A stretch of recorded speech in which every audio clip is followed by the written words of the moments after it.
म्हणतात currency English शब्द आहे. करन्सी कशाला म्हणतात? रुपया. आता रुपया म्हणजे काय तुम्हाला आधी समजवतो. तुमच्या खिशामध्ये असलेल्या नोटेवर 20 रुपये, 100 रुपये, 500 रुपये, रुपये नाही म्हणत मी, रुपया म्हणतोय. रुपया म्हणजे तो 1 रुपया. रुपया म्हणजे 10 ग्रॅम चांदीचा शिक्का. हा बघा, हा रुपया आहे. ही रुपयाची नोट नाहीये. पेपरवर असला तरी हा रुपया आहे, कारण हा भारत सरकारने छापलेला आहे. आणि ही 2 रुपयापासून 2000 पर्यंतची जी नोट आहे, ही नोट आहे ही भारतीय रिझर्व्ह बँकेने छापलेली आहे. बघा, अजूनही तुम्ही समजून घ्या. शिक्का असेल कोणाकडे तर दाखव. 1 रुपयाचा शिक्का असेल, कॉइन, समजून घ्या आधी. आणि मी जे काय बोलतोय ना, हे लिहून ठेवा आणि जिकडे कुठे शोध घेता येईल तो शोध घ्या. सगळ्यात मोठं इंटरनेट माध्यम आहे, गुगल बाबाला विचारा, बऱ्यापैकी सांगतो. नाही कळलं, कोणी वकील मित्र असतील, शिकलेले मित्र असतील, त्यांच्या समोर हा विषय मांडा, नीट समजून घ्या. बघा, हा रुपया आहे. हे नाणं आपण त्याला म्हणतो, पण हे निकेलचं आहे, हे साधं आहे. आपल्या देशाचं खरं चलन आहे रुपया. त्याचं स्टँडर्ड म्हणजे मानक 10 ग्रॅम चांदी म्हणजे 1 रुपया. हे झालं रुपयाचं. आता मोहर. मोहर हे शब्द तुम्ही ऐकला असेल इतिहासात, पुस्तकात कुठंतरी ऐकलाय. 10 ग्रॅम सोन्याचा शिक्का म्हणजे मोहर. बरोबर आहे, ऐकलं असेल. पण मोहर म्हणजे काय? 10 ग्रॅम हे फिक्स आहे. 10 ग्रॅम सोन्याचा शिक्का म्हणजे मोहर, 10 ग्रॅम चांदीचा शिक्का म्हणजे रुपया. हे दोन एकदम फिक्स लक्षात ठेवा, कारण हे आपल्याला माहिती नाहीये. आपल्या आजा पंजांना माहिती होतं, कारण त्यांनी हे ओरिजिनल रुपये आणि मोहरा वापरलेले आहेत, ज्या आपल्याकडनं इंग्रज लुटून गेले कायदेशीर. कारण आपल्या भारताला सोन्या की चिडिया, हे आपल्याला सोन्याची खाण, सोने की चिडिया था भारत, लूट लिया, ये लिया, सगळं ऐकलंय. पण कसं लुटलंय? कायदेशीर. लुटमारी केली तशी डाकेदारी नाही केलेली, कायदेशीर लुटलंय. आपल्या आजा पंजांना हे माहिती होतं रुपया आणि मोहर काय. आता ह्या दोन गोष्टी समजून घ्या. रुपया आणि मोहर कसं आलं? हॅलो. आपल्या देशामध्ये पहिले बलुतेदारी होते, इंग्लिशमध्ये बार्टर सिस्टीम म्हणतात. म्हणजे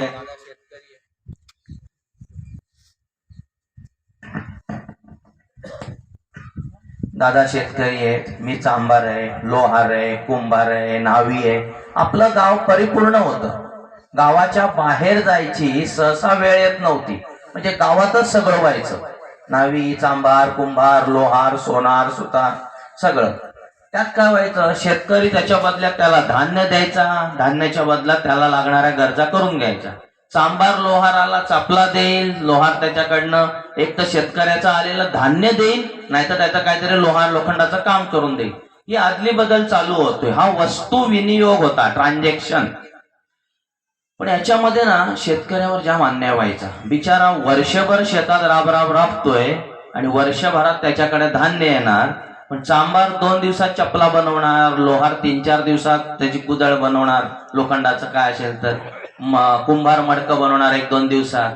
याच्यामध्ये ना वेळेचा प्रॉब्लेम व्हायचा. म्हणजे त्यावेळेला पण एक 5-10 हजार वर्षापूर्वी त्या लोकांना हे प्रॉब्लेम येत होते, नाही असं नाही. म्हणून त्यावेळेला पण काहीतरी ट्रान्झॅक्शन साठी त्यांनी केलं होतं, चमडी दमडी काहीतरी नावं ठेवली होती. पण रुपया आणि मोहर याचा जन्म 1540 साली झाला. 1540 ते 1545 5च वर्ष आपल्या देशावर शेरशाह सुरी नावाच्या एका बादशाने राज्य केलं. तो त्याच्या आजोबा बरोबर अफगाणिस्तानातून आलेला, म्हणजे बाबर जेव्हा आला आपल्या देशावर आक्रमण करायला, त्याच्या बरोबर आलेल्या सैन्यातल्या त्याचे आजोबा हे लोक नंतर भारतात स्थायिक झाले, बिहारमध्ये. त्याचं खरं नाव फरीद खान. या फरीद खाननी हुमायूनला हरवलं युद्धामध्ये आणि दिल्लीचं तख्त घेतलं.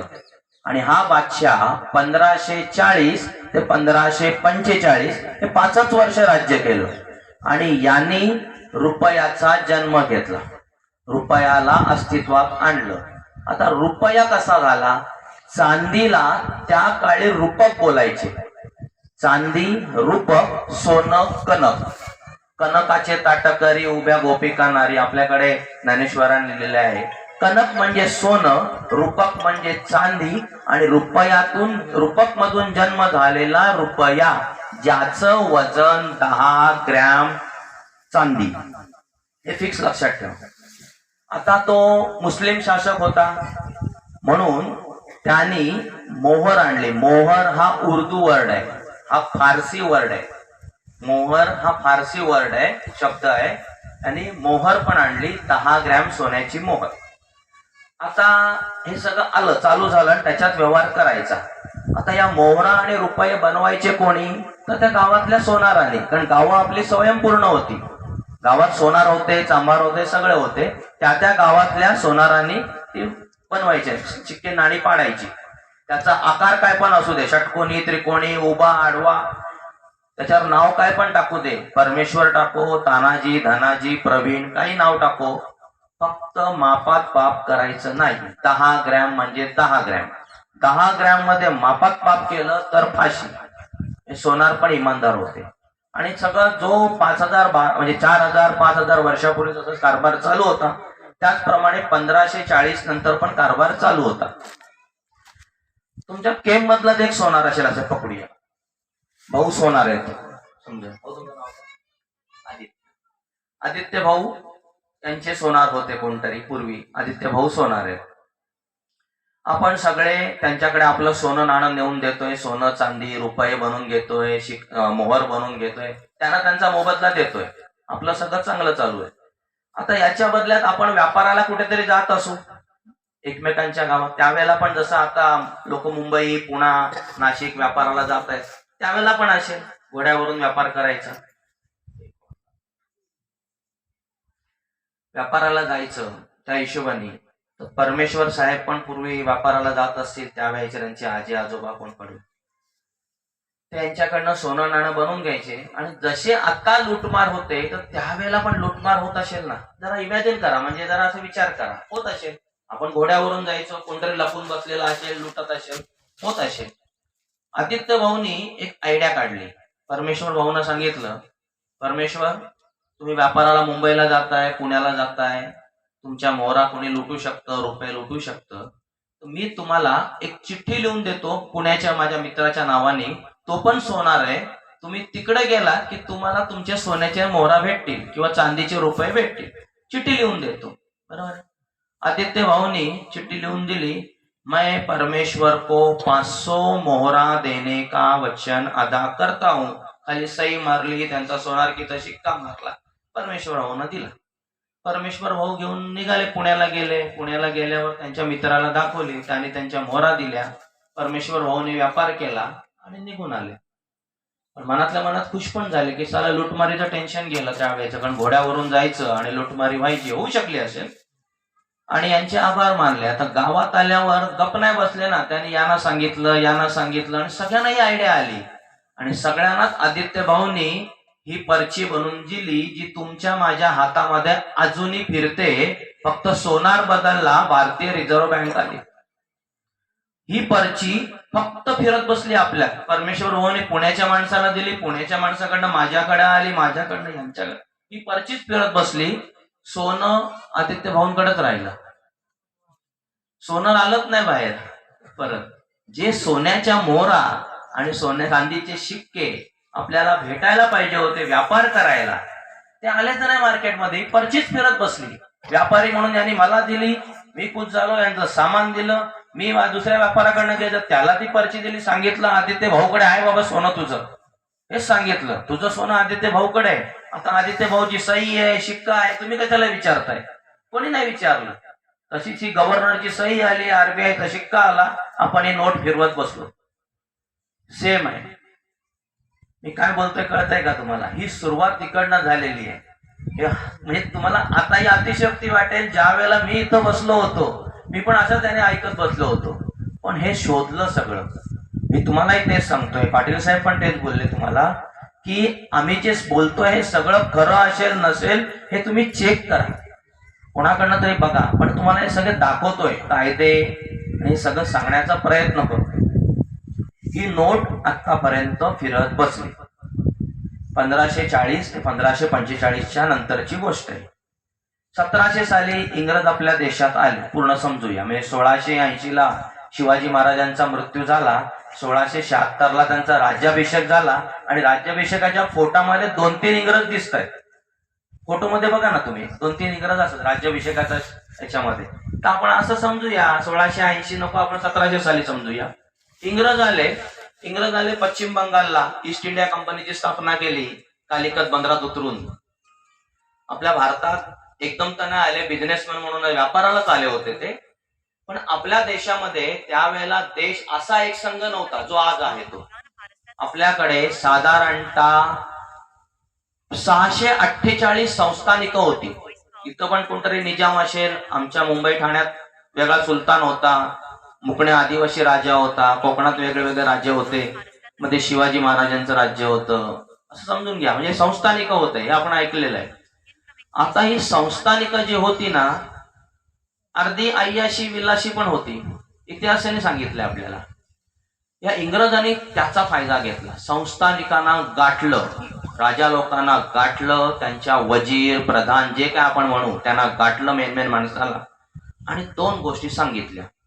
तुम्ही या राज्याचा जो काय महसूल गोळा करता शेतकऱ्याकडनं वगैरे, तो महसूल तुम्हाला आम्ही गोळा करून देऊ, आणि या महसुलाच्या ऐवजी त्याच्या पर्यायात तुम्ही शेतकऱ्यांना आणि त्या गावकऱ्यांना जी सिक्युरिटी मिलिटरी प्रोव्हाइड करता ती आम्ही तुम्हाला फुकटात देऊ.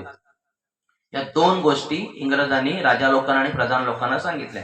काहींनी ऐकलं, काहींनी नाही ऐकलं. त्यांच्यापासून सुरुवात झाली, कारण मेजॉरिटी तीच होती. इंग्रजांनी आपल्या लोकांकडनं महसूल गोळा करायचं राजा लोकांकडनं परवानगी घेतली, आणि आपल्या लोकांना मिलिटरी प्रोव्हाइड करायची परवानगी मागितली. आता हे सगळं त्यांच्या ताब्यात आल्यावर पहिले त्यांनी गावातल्या सोनारांना सांगितलं, याच्या पुढे शिक्के तुम्ही बनवायचे नाही, आम्ही बनवणार. आणि ईस्ट इंडिया कंपनीचा शिक्का पहिले जन्माला आला. 1708-9 सालची गोष्ट आहे. ईस्ट इंडिया कंपनीचा शिक्का, त्यांचा शिक्का असलेला, पण मापात पाप नाही, 10 ग्रॅम फिक्स, दोन्ही पण, मोहर पण आणि रुपया पण, हा जन्माला आला त्यांच्याकडनं. थोडे दिवस गेले, इंग्रजांनी पहिलं मापात पाप केलं. याच्यामध्ये 8 ग्रॅम मिलावट केली. साहेब लिहून ठेवा.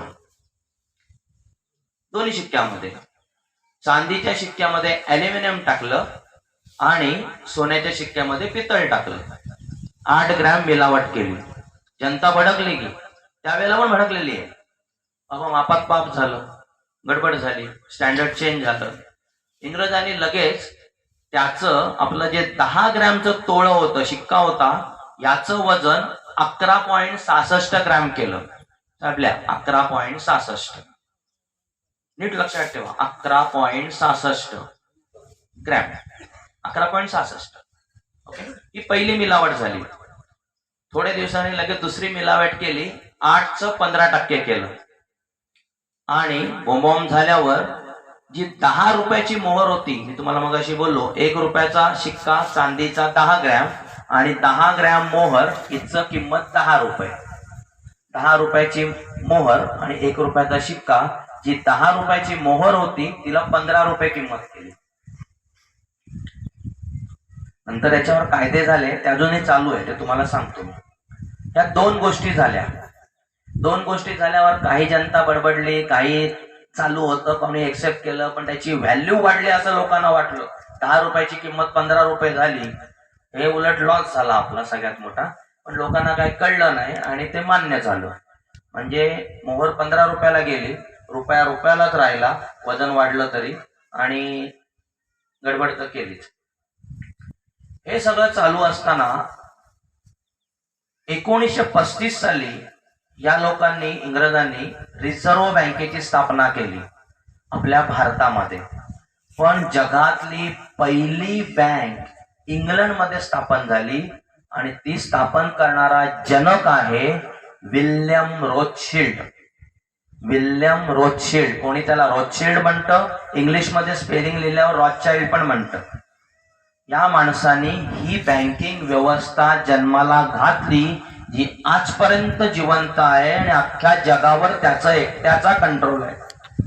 अख्ख्या जगाची बँकिंग व्यवस्था रॉथशिल्ड फॅमिली चालवते.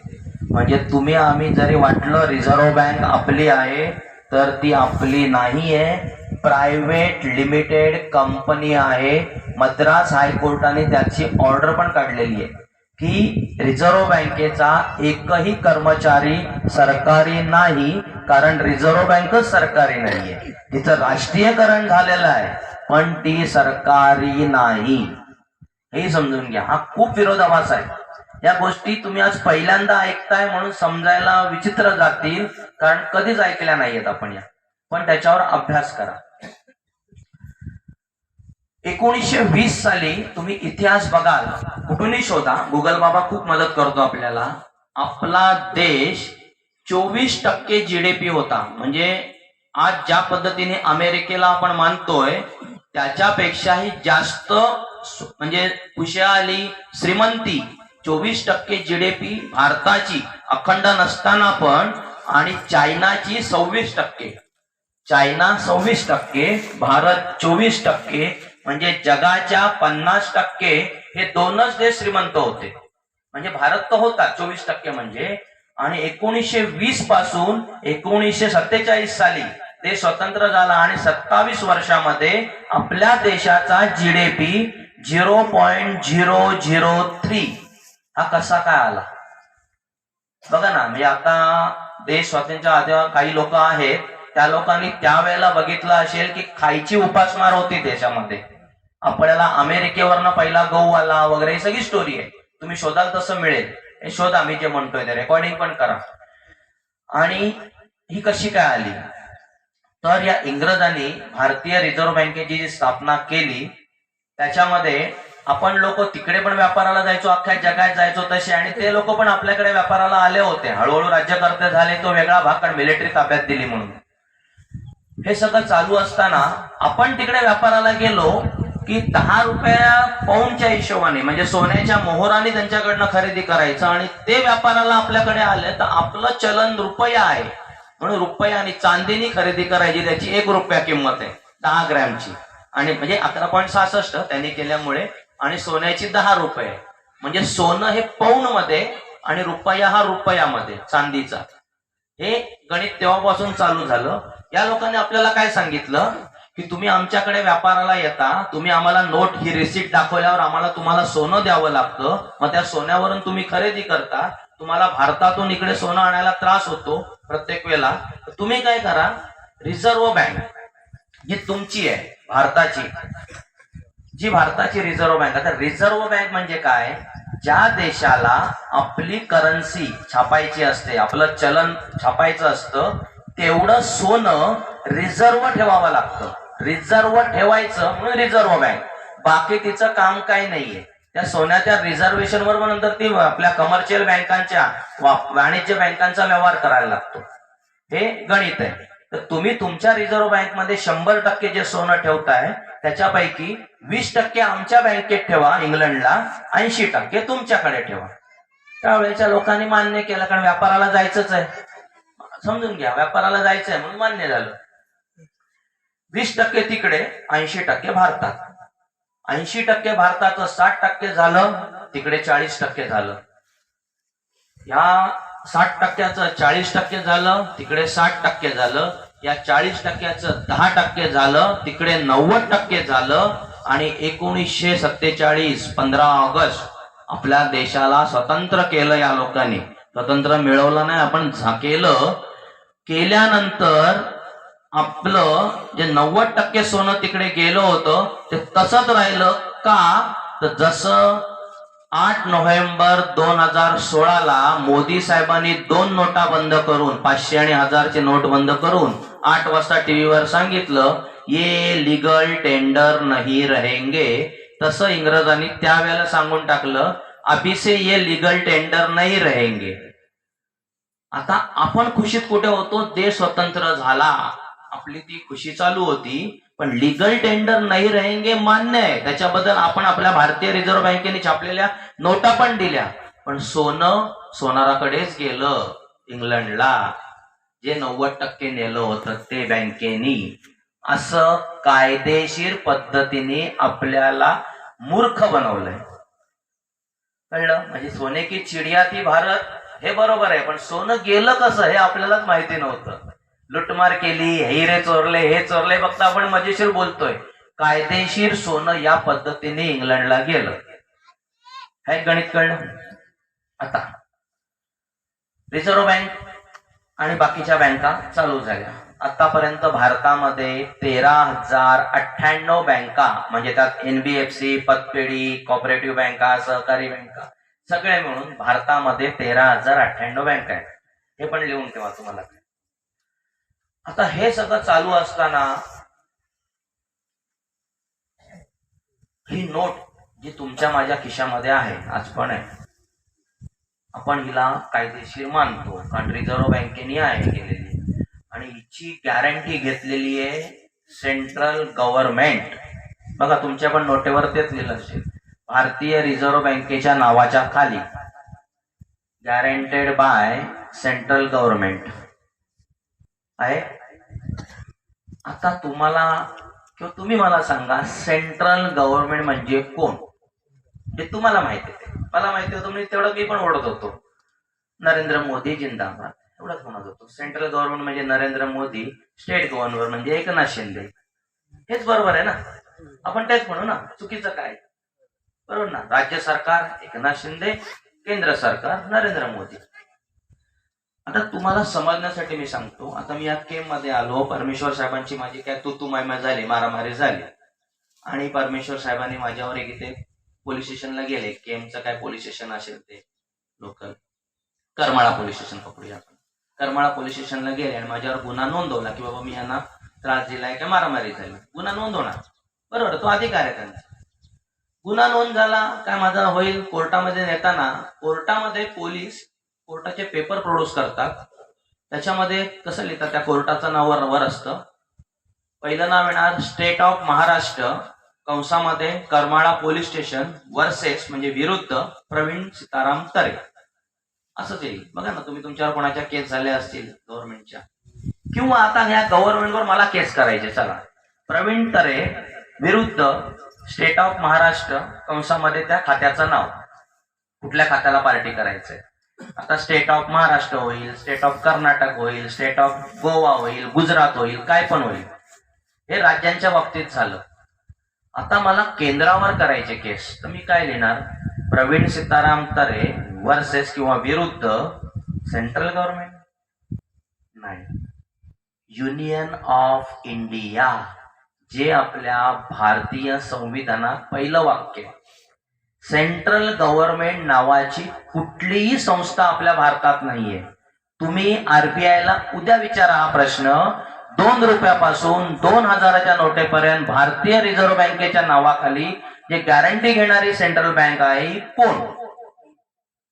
तुम्हाला उत्तर येईल आम्हाला माहिती नाही. म्हणजे ही खरी नोट इथून फसवी आहे, जी तेव्हापासून चालत आलेली आहे. हे आपण कोणी बघितलं नाही. ही खोटी नोट कशी आहे हा एक मुद्दा आहे, समजून घेताय ना तुम्ही नीट? दुसरा मुद्दा, आमच्याच पैकी काही कार्यकर्त्यांनी, म्हणजे आमच्या आधीच्या फळीतल्या जे आधीपासून या आहेत, आम्हाला नंतर कळलं आहे आंदोलन, या लोकांनी रिझर्व्ह बँकेला काही प्रश्न विचारले. त्यातला एक प्रश्न होता की या सेकंदाला, या मिनिटाला माझ्या 1 रुपयाची किंमत किती?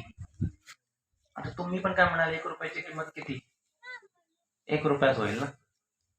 बघा, अमेरिकेच्या डॉलरची किंमत किती, इथे किती लोकांना विचारलं ना तर काहीतरी प्रश्न देतील. किती असेल साहेब? 82-84 रुपये. इंग्लंडच्या पाऊंडची किंमत विचारली तर किती असेल? 100-102 रुपये. पण आपल्या 1 रुपयाची किंमत आपल्याला माहिती नाहीये, नव्हती. चुकीचं नाहीये. बघा, जे आपल्याला दिसतंय ते त्यावर आपण बोलतोय, पण या पडद्याच्या मागे पण जग आहे, ते आपण बघण्याचा प्रयत्न नव्हता केला, आता करतोय.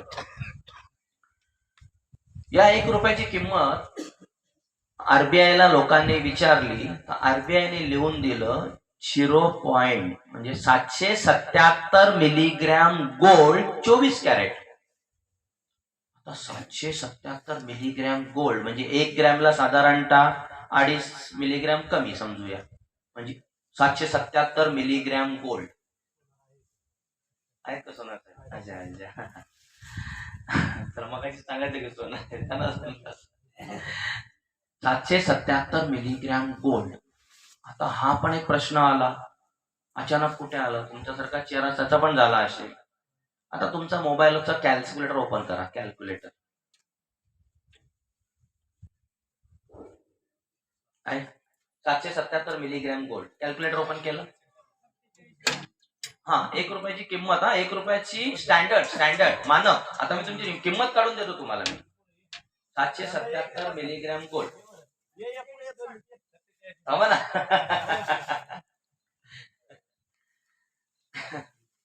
बघा, इंग्रजांनी म्हणजे भ्रष्टाचार म्हणा आता काय म्हणा, मग गफलत करून जी सोन्याची 10 ग्रॅमची वजन मोहराची किंमत केली किती? 11.66. पहिल्या याच्यात मोबाईल मध्ये 11.66 भागिले 15 रुपये. जी 10 रुपये होते ते 15 केली, किती येते बघा? 11.66 भागिले 15 किती आली? बरोबर बोलतोय मी? म्हणजे ज्या कोणी विचाराने प्रश्न विचारला त्याला पण उत्तर बरोबर मिळाले, आपलं गणित पण चुकत नाहीये. आता 777 मिलीग्रॅम ही आपल्या 1 रुपयाची किंमत आहे, म्हणजे व्हॅल्यू आहे, स्टँडर्ड आहे, स्टँडर्ड सोनं. मग 1 रुपयाची किंमत पण निघाली पाहिजे यावेळेला. साहेब सोन्याचा भाव काय आज? 61. चला 61,300 लिहा. बरोबर आहे. 61,300 हे 10 ग्रॅमचं आहे. मग 1 ग्रॅमचं किती येईल ते करा, भागिले 10 झालं 6,130. हे 1 ग्रॅमचं झालं. पण इंग्रजांनी आपल्या 10 ग्रॅमची गफलत करून गडबड करून गेले 11.66. त्यांचं तोळं 11.66 आहे. किंवा हे जुनी लोक आहेत ना, या लोकांना पण तोळा 11.66 आठवत असेल. आपल्याला नाही आठवत, आपल्याला 10 ग्रॅमच माहिती आहे. पण गुणिले 11.66 करा. ओके, हे झालं प्युअर 24 कॅरेट सोनं भागिले 15 रुपये करा. 15 किती आलं? 4,000. आता तुम्ही सांगा, आपल्या 1 रुपयाची किंमत 4,765 आहे. आता या भाऊवर समजा 1 लाख 10 लाखाचं लोन आहे. चला 10 लाख भागिले 4,765 रुपये करा. किती येतात बघा? किती आले? 20 रुपये किंवा 22 रुपये येतील जास्तीत जास्त. हे वैद्य मनी आहेत, वैद्य लिगल, जे 200 रुपये 10 लाखाला. बरं, म्हणजे 1 लाखाला 20 रुपये 90 पैसे. 209 रुपये जर का माणूस बँकेला देतोय कायदेशीर, कायदेशीर त्यांचे कायदे दाखवून 209 रुपये देतोय, संपला विषय. मग कशाला आत्महत्या करायची? सरळ आहे ना, हेच आपण बोलतोय. आता याच्यासाठी सगळे कायदे इंग्रजांनीच बनवले. पहिला कायदा झाला 1882 पेपर करन्सी ऍक्ट. दुसरा कायदा झाला 1906 कॉइनेज ऍक्ट. याच्या आधी पण कायदे होते पण मान्य झालेला, आतापर्यंत चालू असलेला बोलू आपण. आणि 1935 साली आरबीआय ऍक्ट. या सगळ्यामध्ये हिशोब केला तर त्याची जे व्हॅल्यू आहे, आता मी तुम्हाला बोललो 4,766 काय 65 रुपये, ही होतेच आहे. होतेच आहे म्हणजे आपल्याला दाखवली गेली नाही, कारण आपला चलन चांदीचा जो शिक्का होता त्याला या लोकांनी पब्लिश केला नाही. आता तुम्ही म्हणाल की बोलताना तुम्ही चांदीचा शिक्का म्हणताय आणि गणित दाखवताय सोन्याचं, हे पण आहे ना. जगामध्ये जो काही व्यवहार होतो हा सोन्याला पकडून होतो, सोन्याच्या कॅल्क्युलेशनवर होतो. सोनं हे उत्तम धातू पकडलं गेलेलं आहे कॅल्क्युलेशनला. उदाहरणार्थ सांगतो, रूस आणि युक्रेनचं युद्ध चालू असताना मोदी साहेबांनी रशियाकडनं आपल्याला तेल घेतलं म्हणून सगळ्यांनी मीडियाने गाजावाजा केला, चांगली गोष्ट आहे. पहिल्यांदा आलं रुपये घेऊन, रुपया नाही म्हणत मी, रुपये घेऊन आता. दुसऱ्या वेळेला रूसने क्लिअर कट सांगितलं आम्हाला सोनं द्या. आता रूसकडनं आपल्याला तेल येत नाहीये, दुबईकडे गेलोय आपण. हे सांगतो की सगळा व्यवहार सोन्यावर होतो आणि कॅल्क्युलेशन पण सोन्यावर आहे, जे या लोकांनी ठेवलेलं आहे ऍक्ट मध्ये. ओके, आता येऊ आपण कर्जावर. बघा, तुम्ही मी कर्ज घेतलंय सगळं मान्य आहे. आता कर्जाचं तुम्हाला थोडक्यात एक उदाहरण देतो. परमेश्वर भाऊंकडे आता एक 10,000 रुपये आहेत आणि माझी त्यांची ओळख आहे. मी त्यांच्याकडनं काही पैसे मला उधार द्यायचे, मला मागतोय. परमेश्वर भाऊ मला किती मॅक्झिमम पैसे देऊ शकतात? 5,000, 8,000, जास्तीत जास्त 10,000, कारण त्यांच्याचकडे 10,000 आहेत. बरोबर आहे ना? 10,000च्या वर त्यांच्याकडे पैसेच नाहीयेत खिशामध्ये किंवा कुठे पोतून मिळणार नाहीये, तर मला नाही देऊ शकत. त्यांच्याचकडे नाहीये. हे सरळ गणित आहे ना. आता बँकांचं पण तसं आहे. आता आपण इथे एवढे बसलेलो समजा, 100 माणसं आहे समजा, आणि दुधाळ साहेब आरबीआय बँक आहे आणि या सगळ्या वाणिज्य बँका आहेत, त्यांच्याकडनं आपण लोन घेतलंय. आरबीआयनी 1,00,000 रुपये छापले आणि आपल्याला या वाणिज्य बँकांकडनं 1,000 रुपये आले. प्रत्येकाने कर्ज घेतलं 1,000, 500, 1,000च्या पटीत पकडूया आपण, समजण्यासाठी घ्या. पैसे आले आणि बँकांनी सांगितलं वर्षाला 10% व्याजाने आम्हाला द्यायचे. आपल्याला माहिती आहे व्याज द्यायचंच आहे आणि ते महिन्याला आपण देतो, पण त्यांचं कॅल्क्युलेशन महिन्यावर आहे. वर्षाचं व्याज महिन्यावर देतो. आता या लोकांनी आरबीआयनी 1,00,000 रुपये मूलधन छापलं. बघा, मूलधन जे 1,00,000 रुपये छापलं, या बँकांना वाटायला दिलं, सगळ्यांना आपल्याला मिळालं, पण व्याजाची रक्कमच नाही छापली. आता उदाहरणार्थ भाऊंकडे 1,000 आहेत, यांच्याकडे 1,000 आहेत. आता 1,000 आहेत पण यांना व्याज द्यायचं आहे 1,100 रुपये, 1,100 रुपये वर्षभरात द्यायचे. 100 रुपये कुठून पैदा करणार? मग आपल्या 140 करोड जनतेमध्ये संगीत खुर्ची चालू झाली पैशाची. आपण 140 करोड लोकसंख्या आहोत देशाची. आपण एकमेकांचे व्यवहार करायला लागलो पैशाला मीडिएटर ठेवून, की मी आता यांच्याकडे आलो, गाईचे काय 10-12 प्रोडक्ट घेतले, पैसे दिले, म्हणजे माझ्या 1,000तून काहीतरी पैसे यांना गेले, माझे 900 रुपये राहिले समजा. हे त्या महिन्यात खुश झाले, खुशीने बँकेचा हप्ता भरला, माझे 900 राहिले, माझे 800 झाले, 700 झाले, 600 झाले, 100, 1 आणि 0. एक दिवशी मी भिकारी झालो, बँकांच्या टेन्शन मध्ये राहिलो, कारण हप्ते भरायला पैसेच नाही राहिले. म्हणजे पुन्हा तुमची गुलामी करा, चाकरी करा.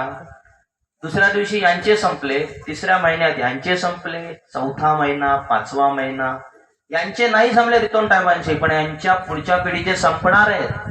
कारण व्याजाची रक्कम छापलीच गेली नाहीये. जी गोष्ट तुम्ही आणि मी बनवू शकत नाही, त्यात व्याज कसं देऊ शकतो? दुसरं उदाहरण सांगतो. तुम्ही सगळे शेतकरी आहात. 100 ग्रॅम तुम्ही धान्य पेरलं तर 1 किलो पैदा करू शकता. सरळ आहे ना. 100 ग्रॅम धान्य पेरलं तर 1 किलो पैदा करू शकता. मग समजा तुम्ही माझ्याकडनं 100 ग्रॅम धान्याचं बियाणं उधार घेतलं किंवा व्याजाने घेतलं आणि तुमचं उत्पन्न झालेलं धान्यातून मला 200 ग्रॅम परत दिले, ते बरोबर आहे. पण जी रक्कम, जी नोट आपण छापू शकत नाही, त्याची परतफेड कशी करायची? सरळ प्रश्न आहे हा. सामान्य प्रश्न आहे हा, नैसर्गिक प्रश्न आहे माझा. आणि या सगळ्या गोष्टीवर जनता सरकार मोर्चाने हे सगळे पेपर शोधून काढलेले आहेत आणि त्याच्यावर आपण कायदेशीर फाईट करतोय. कारण तुम्ही ऑब्झर्व करा, तुम्ही सगळे कर्जबाजारी, मी पण कर्जबाजारी आहे. आपण जर का डिफॉल्टर झालो तर पहिले बँक आपल्याला नोटीस देते. बँक मॅनेजरला आपण लगेच भेटायला जातो, अरे भाऊ नोटीस आली, हे काय ते काय. आपली तोंड ओळख असते सगळ्यांची, क्लार्क बिर्कची. तो काय सांगतो, टेन्शन नको रे घेऊ, ठीक आहे, दुसऱ्या महिन्यात भरणार ना तू पैसे, बस ठीक आहे, पुढच्या महिन्यात आपण प्रामाणिकपणे थोडे तरी भरतो. किंवा एखाद्याचं काम नाही झालं तर बिचारा हाताच असतो. बघा, मुद्दामून डुबवणारा क्लास वेगळा आहे, तो 1% पकडूया आपण. मी तसं म्हणत नाही की सगळेच हे आहेत, 1% तो पण पकडूया. एखाद्याला खरोखर लुटवायचं बँकेला, तो वेगळा बँक. पण आपल्याला प्रामाणिकपणे द्यायचे, पण ते पैसे पैदाच नाही आपण करू शकत, देणार कुठून? बरोबर ना? नाही दिले, बँक दुसरी नोटीस देते लगेच, आणि आपण पुन्हा धावत गेलो मॅनेजरकडे, ते बोलतो काय साहेब पाठवली नोटीस. तो क्लार्क घेतो, अरे बाबा आमच्या हातात काय नाही, वरच्या डिपार्टमेंटनी पाठवली, आम्ही काय नाही केलं, लिगल डिपार्टमेंट वेगळं आहे. तिसऱ्या महिन्यात पण नोटीस देते. म्हणजे ते लोक ना कागदी व्यवहार करतात. बँक आपल्याला लोन देताना सगळे कागदी व्यवहार करते, आणि आपण पैसे परतफेड करताना तोंडी व्यवहार करतो, ओरली व्यवहार करतो, आणि तिथे आपण फसतो. ज्या वेळेला बँक कोर्टात जाते ना, तर कोर्टापुढे बँकेच्या बाजूने एवढे पुरावे जमा होतात, आपल्या बाजूने काही नाही. कारण आपल्याला एकच माहिती आहे, मी दादांकडनं व्याजाने पैसे घेतलेत किंवा मदतीसाठी पैसे घेतले, ते मला परत द्यायचे. ही मानसिकता आहे, ही बरोबर आहे, बरोबर आहे, हा आमचा व्यवहार आहे. पण बँकेची व्यवस्था ती नाहीये. बँकेचं मोठं मायाजाळ आहे. जे तुम्हाला मी सोनाराच्या स्वरूपात समजावून सांगण्याचा प्रयत्न केला. तो सोनार फक्त बदलला, भारतीय रिझर्व्ह बँक आलेली, बाकी काही नाहीये. जी गोष्ट आपण पैदा करू शकत नाही, ती भरू शकत नाही, म्हणून बँक कोर्टामध्ये जिंकते.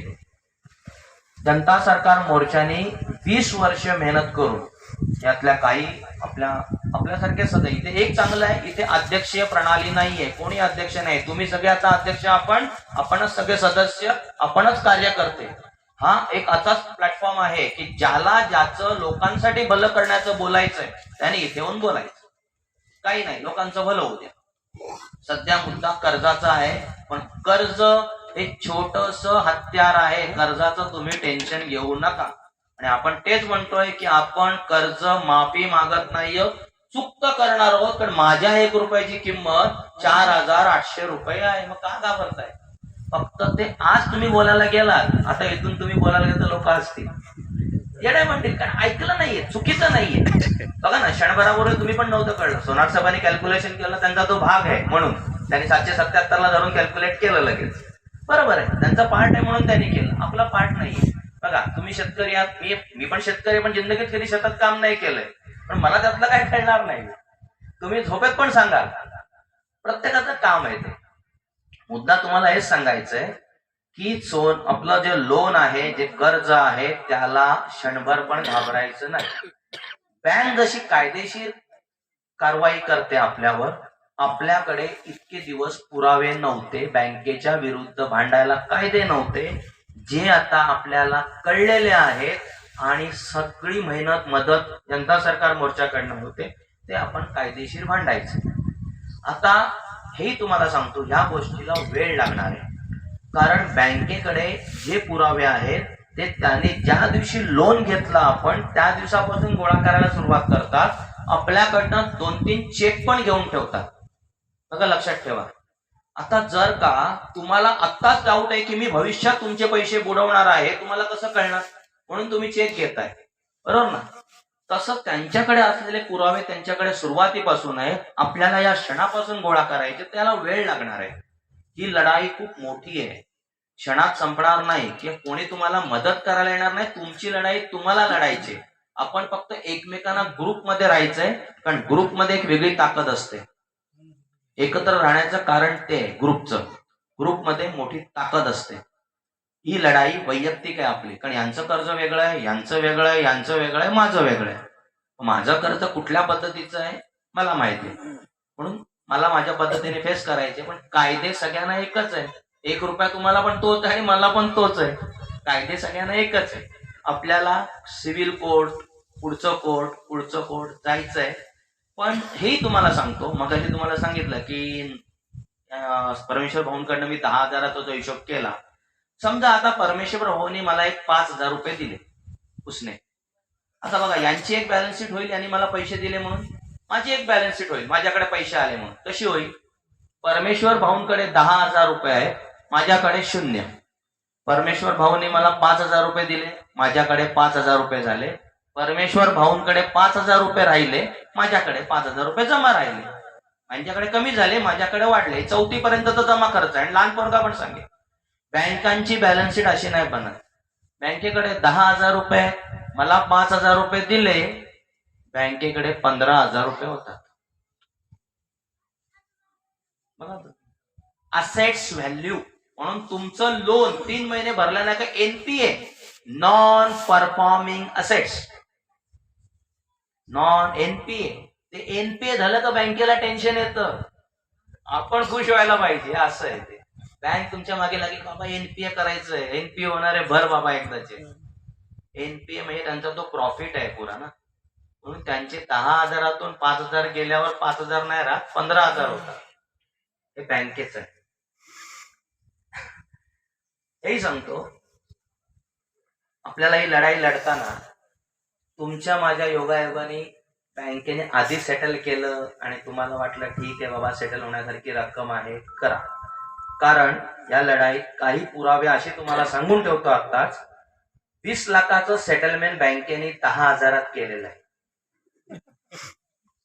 सरळ सांगतो, कारण बँक कोर्टात जात नाही 99%. का तर कोर्टात 15 वर्ष जातील आणि या 15 वर्षाचं व्याज काही त्यांना मिळणारच नाही. कारण जी रक्कम आज कोर्टात टाकली तीच कोर्ट सँक्शन करेल. तो हारला, आपण हारला किंवा ती जिंकले तर. म्हणून बँक शक्यतो कोर्टात जात नाही, बाहेर तुमच्याशी 100% सेटलमेंट करते. आणि सर का आपलं कुठलं तरी दुर्भाग्य गेली कोर्टात तर पहिले पेढे वाटा, पहिले पेढे वाटा. बोलू ना, बोलू, त्याच्यावर पण बोलू. पहिले पेढे वाटा आणि कोर्टामध्ये बँकेच्या वकिलाला म्हणजे कोर्टाकडे अर्ज करा की मी जर का यांच्याकडनं पैसे घेतले तर माझी बॅलन्स शीट असणार. स्टेटमेंट नाही म्हणत, बघा माझी बॅलन्स शीट म्हणतोय. माझी बॅलन्स शीट कोर्टामध्ये प्रोड्यूस करा, द्या. बँक बॅलन्स शीट देत नाही. जिंकलात तुम्ही तिथे. मग तुम्हाला बोलू पहिलेच पेढे वाटा. सेटल झालं, उत्तम. 99% तुमची सेटलमेंटला बसणार बँक. तुम्ही तुमचं गणित धरा. पण लढाई लढायची आणि वैयक्तिक लढाई आहे.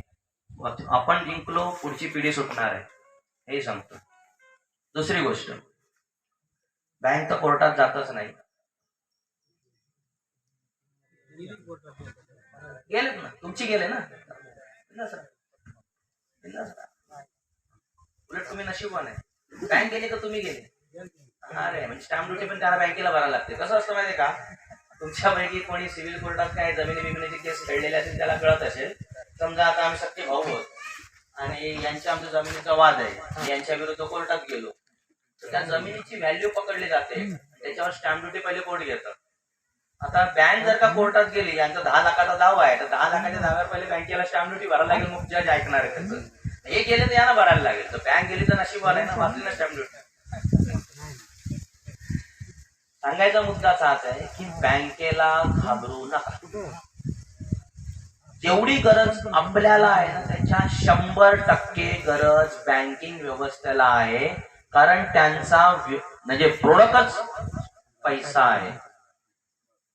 तो जर का पैसा मार्केटमध्ये नाही गेला तर बँका बंद होते. अजूनही तुम्हाला एक सांगतो,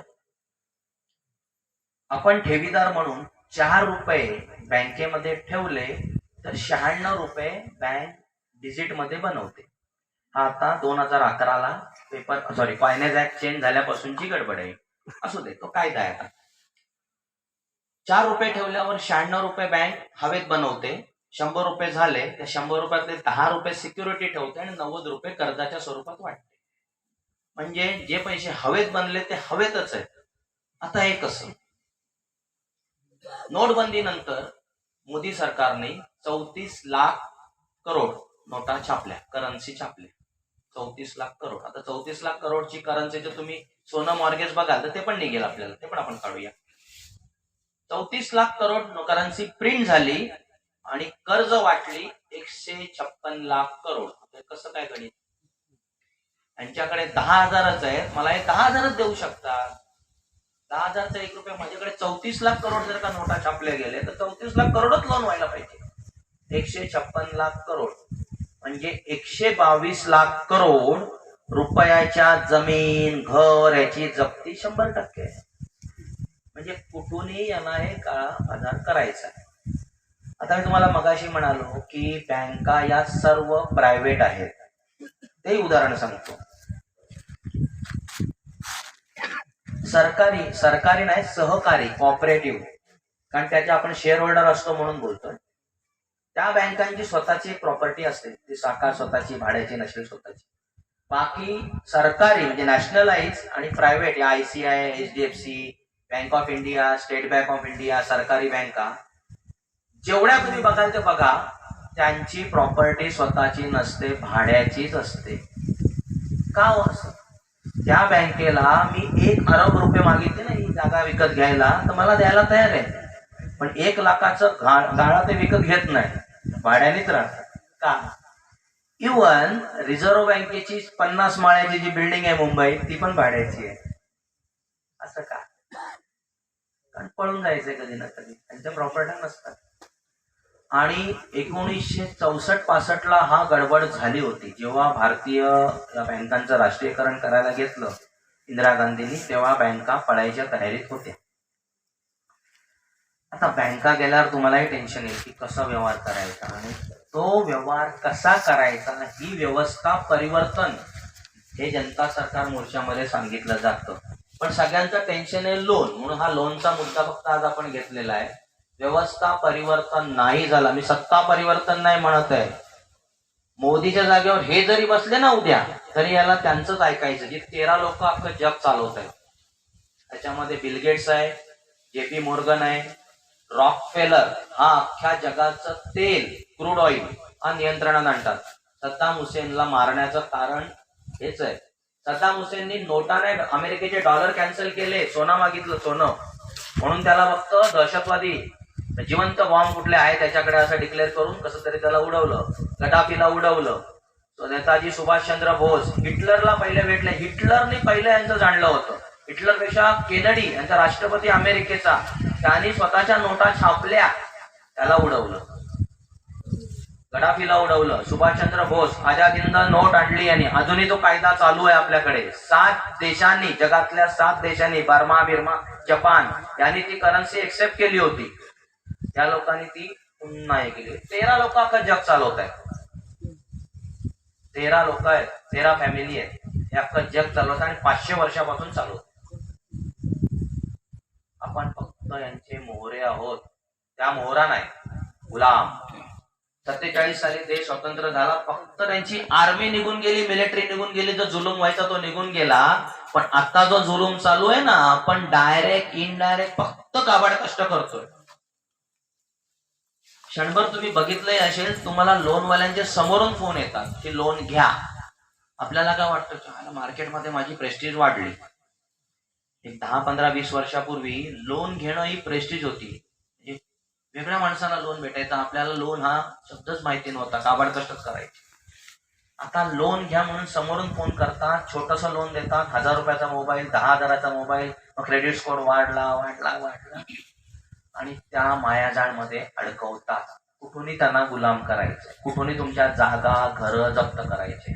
त्यांची आज 3 एकर जागा आहे, त्याची किंमत समजा 3 लाख रुपये आहे, त्यांची जप्ती आली. मी गावातला जरा थोडा मोठा माणूस आहे, मला कळलं 3 लाखाची जागा मला 2 लाखात मिळते, ती 2 लाखात ती बँकेकडनं घेतलं, हा माणूस बर्बाद झाला. कधीतरी माझ्यावर वेळ येणार आहे, 140 करोड जनतेमध्ये मी पण आहे, मी जाणार आहे, माझ्याकडनं घेणारा जाणार आहे. असं करता करता गुगलवर टाका, बिल गेट्सची जागा अमेरिकेमध्ये 2.25 लाख एकर आहे. जो बिल गेट्स IT इंडस्ट्रीजचा बादशाह आहे, मायक्रोसॉफ्टचा, मग त्याला जमिनी काय करायचे का? तर जमीन, सोनं आणि पशुधन हेच खरं धन आहे, हे त्या लोकांनी जाणलंय. आणि आपण फक्त फक्त फक्त इनडायरेक्ट डायरेक्ट गुलामीच करतोय. आपण त्या नोटेच्या मागे लागलोय, जी खोटी आहे, बाकी काही नाही. ठीक आहे, बोलायला खूप काही आहे. आपण 2 दिवसाचं जे प्रशिक्षण होणार आहे ना, त्यात खूप काही समजू. 2 दिवसाचं जे ट्रेनिंग होणार आहे, आपण दिवाळी नंतर 19 तारखेचं आल्यानंतर त्या लोकांची पण डेट मिळाली पाहिजे. खूप सांगतील, हिंदीमध्ये सांगतील, काही टेन्शन घेऊ नका. आपण एकत्र आहोत, मराठी ट्रान्सलेट करू, पण समजून घ्या. ठीक आहे. हा, आता सप्टेंबरची 30 तारीख 2000 रुपयाची नोट बंदी झाली म्हणून तुम्हाला कळलं असेल. नोट काय बंद झालेली नाहीये, तसा काय प्रॉब्लेम नाहीये. पण आपले लोक पण जरा चाणाक्ष म्हणजे चाणक्य नीतीचे. त्यांनी काय सांगितलं सगळ्यांना, तुम्हालाही सांगून ठेवतोय, तुमच्याकडे जर का कोणाकडे 2000ची नोट असेल तर तिची एक कलर झेरॉक्स काढा आणि जी ओरिजिनल नोट आहे कपाटात सांभाळून ठेवा. त्या कलर झेरॉक्स बरोबर एक तुम्हाला ऍप्लिकेशन आवेदन देतो, तो अर्ज भरा, तुमच्या लोकल बँकेला द्या तुमचा अकाउंट नंबर टाकून, की तुम्ही 2000ची नोट बंद करताय, केली आहे, काय आहे, पण माझ्या 2000ची व्हॅल्यू 777 मिलीग्रॅम सोनं गुणिले 2000 रुपये 1554 ग्रॅम सोनं म्हणजे 1.5 किलो सोनं आहे, ती मला द्या. टाइमपास करा, झोप उडवा यांची, झोप उडवा. तुम्हाला जसं त्रास आहे त्यातनं टाका ना. 2000 नाही, 500च्या 4 नोटा टाका, 500च्या 4 नोटा. 2000 नाही येत ना, 500च्या 4 नोटा घ्या, पण थोडा यांना त्रास द्या, त्यांना कळलं पाहिजे की तुला काहीतरी कळलंय. बघा तुम्ही बँक मॅनेजरला विचारलं, त्याला माहिती नाहीये. आता इथे बँकवाले असते तर बरं झालं असतं, विचार तर केला असता, त्याच्यावर शोधलं तर असतं. मी जे बोलतोय ते माहिती नाहीये, पण शोधा, तुम्ही शोधा, माझ्यापेक्षा जास्त मिळेल आणि चांगलं आहे, ते मिळालंच पाहिजे, मिळालंच पाहिजे, तर आपण ही फाईट करू शकू. नाहीतर आपण टोटली असे स्तंभ झालेलो आहोत. आणि ते षडयंत्र आहे हे आपल्याला करण्याचं, हे तुम्हाला 2 दिवसाच्या कळेल, मी तुम्हाला एका दिवसात नाही समजू शकत. 1 दिवस पण याला कमी आहे. आमचं 3 दिवसाचं प्रशिक्षण आहे खरं, पण 3 दिवस जरा प्रॉब्लेम होतो म्हणून 2 दिवसावर आणलं. ते मुंबईत बसवलं म्हणून. मुंबईचे लोक तुम्ही फक्त ते गुलाम आहेत, म्हणजे तुम्ही खूप सुखी लोक आहात, आम्ही संपलेलो आहोत. खरं सांगतो, मुंबईत आता माझं जागा जमीन सगळं मुंबईत आहे, माझं गावच ठाण आहे, ओरिजिनल माझी जमीन आहे, काही फायदा नाहीये. काय सांगा ना तुम्हाला, जे इथे श्वास घ्यायला बघा आणि तिथे बघा, घड्याळ्याच्या काट्यावर धावतोय आम्ही तिथे, बाकी काही नाहीये. बस नोटेच्या माग, जी नोट खोटी आहे, खरंच सांगतो.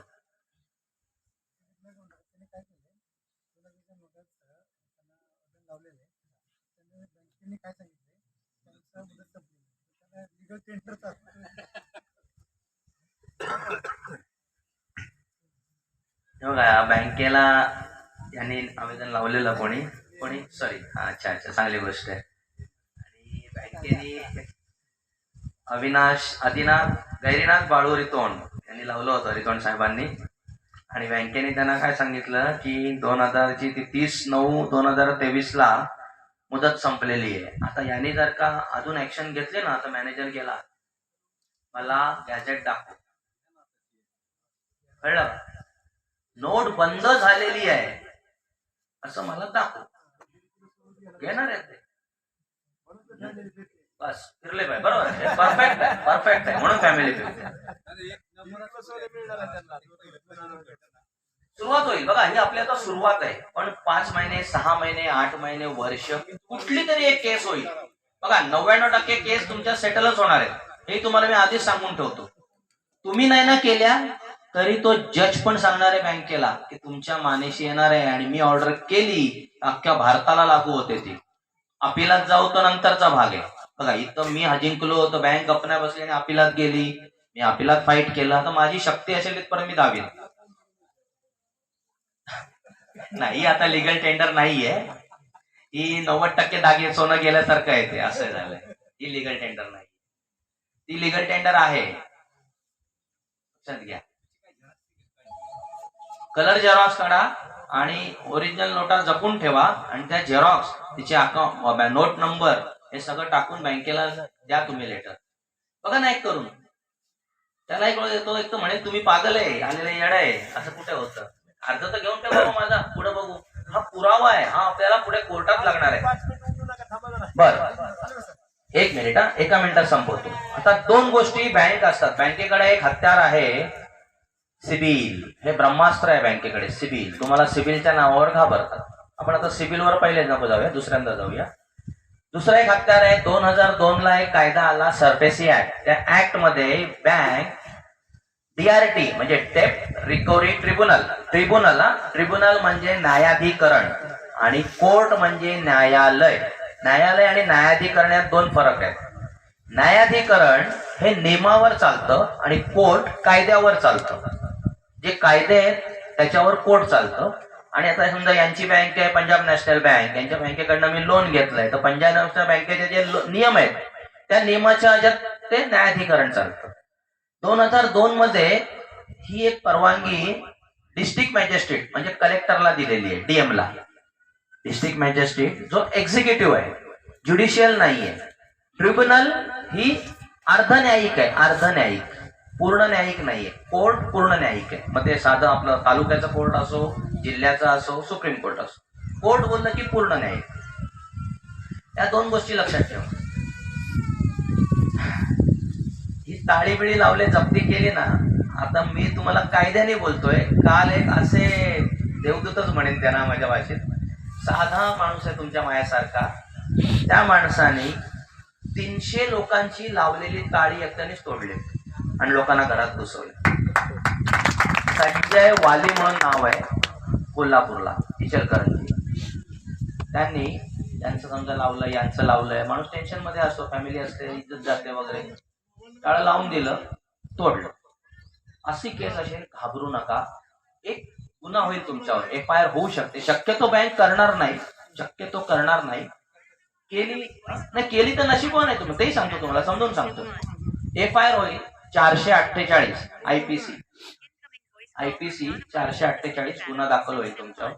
तुम्ही एकटे असाल तर एकटे, दुसरा असेल तर 34, अजून 2 कायदे टाकले 183. एखाद्या नेत्याने तुम्हाला आयडिया दिली तर चालू होईल. हा गुन्हा दाखल होईल. आता बघा, हा गुन्हा दाखल झाला होऊ दे, त्याला जागेवर जामीन आहे, म्हणजे खालच्या कोर्टातच जामीन आहे. अँटिसिपेटरी वगैरे घेऊ नका, पैसा खर्च करण्यासारखं काही नाही, जामीन आहे त्याला, बेलेबल ऑफन्स आहे, बेलेबल ऑफन्स. हे झाल्यामुळे काय होईल, बँकेची मोठी गोची होईल. बघा, बँकेने माझ्या घराला टाळं लावलं, बँक टाळं लावून गेली, पंचनामा झाला, सगळं झालं, म्हणजे ताबा गेला बँकेकडे, बरोबर आहे. माझा ताबा गेला निघून, पंचनामा झाला, ताळं तोडलं आणि मी घरात घुसलो, ताबा परत माझ्याकडे. मी नाही घुसलो, दुसरा कोणी घुसला, केस त्याच्यावर होईल, ताबा त्याच्याकडे गेला.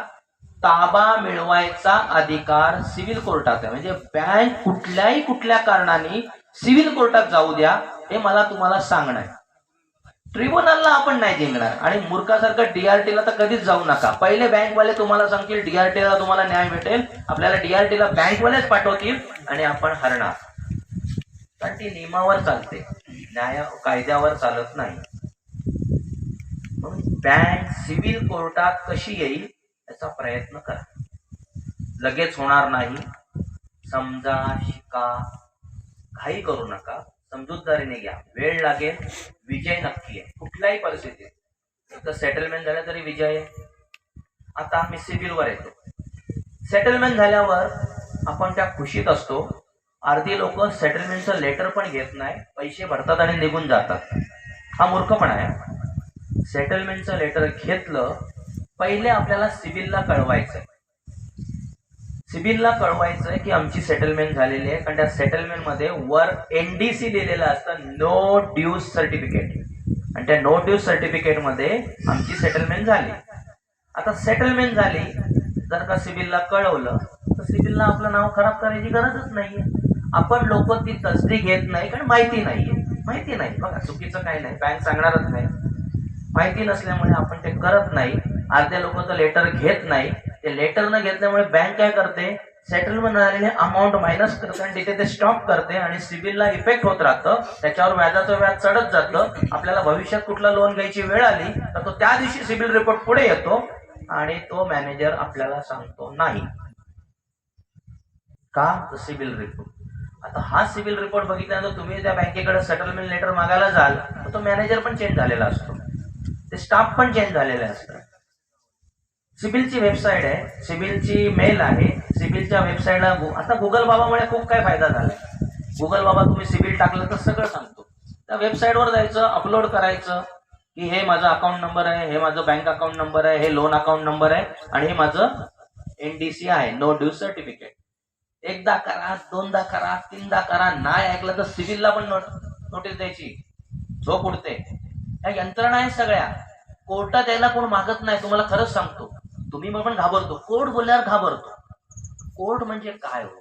तुमच्यापैकी कोणी बॅडमिंटन खेळलंय का? बॅडमिंटन खेळले असेल, खेळलंय ना बाळा? अच्छा.